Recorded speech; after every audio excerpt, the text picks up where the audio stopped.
When we talk about creating a community, what are we actually talking about? Like, what kind of community?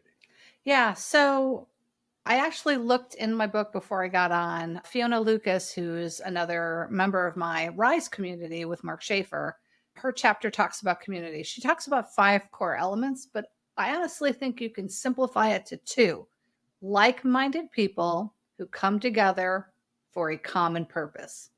That's really it. So, how are you bringing like minded people together, and what purpose are you inviting them in for the community? Now, you might say, well, I'm going to invite them in because I want to sell to them. Okay, that's certainly one aspect, but your community can be made up of several different types of people that will impact the experience and the conversation. Of course, can be prospects, it can be clients, but it could be other influencers, other thought leaders in your industry, vendors that can support your community, that give other services that are adjacent to yours, but still help the community and the industry. So, when we're talking about community and what it really is about bringing a bunch of people together that help elevate the industry and help it be more innovative. And I got to add more resilient, right? Because stuff has been going sideways. So you want to help your industry and your community innovate and survive everything, including a zombie apocalypse in the future. And to Right. me, that's the basis of what your community is. Specifically in a B2B context, right? If you're a company and as part of your marketing strategy, you're like, okay, I want to create a community. As you mentioned, one common kind of central thing could be trying to sell stuff to the people in the community, but that doesn't sound great to me. So that's not going to work, which means that you have to have some other rationale for people joining in whatever it is that you're building. Let's say for your business, you're a content coach. What kind of community could you build or have you built, around what you do? Yeah, absolutely. So you can think of an overarching community like people who want to get better at marketing strategy or content creation for business development. That's certainly a macro community. And then within that, you can have micro communities, which is becoming more and more prevalent and more popular.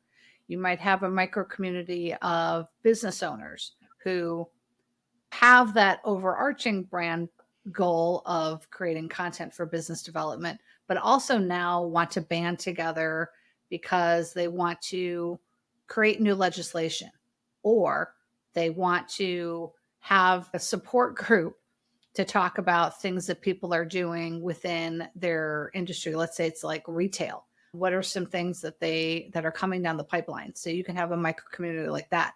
You can have vendors that come in that do the same thing, that come together in smaller micro communities and micro influencers, but again, are still helping with the overall brand purpose. And I agree with you. If you're going to set up a community just to sell to them, you're not going to get anybody to join. And you can't have a community of one. That's not a community. But if you Right. are focused on how you can help solve problems, how you can provide a space for connection, not only with your brand, but within each other, and conversation Right. that helps elevate everybody and helps everybody get better at whatever they need to and help them get to whatever success point they're trying to get to. Because that's really part of the community, right? Is I want to get something out of it. I have a problem Yeah. that I need solved. I want to feel like I belong somewhere. I want to have support. I want to learn. Learning is a big, big driver of community, that desire to learn in order to, again, get better at whatever it is I want to get better at and move to that future success point. So that's how I use it. And that's how I coach my clients to use it. That it's about how you can be relentlessly helpful and how you can bring people together so that they are able to help each other. They are able to be referral sources, connections, and share knowledge and tricks and technology so that everyone rises.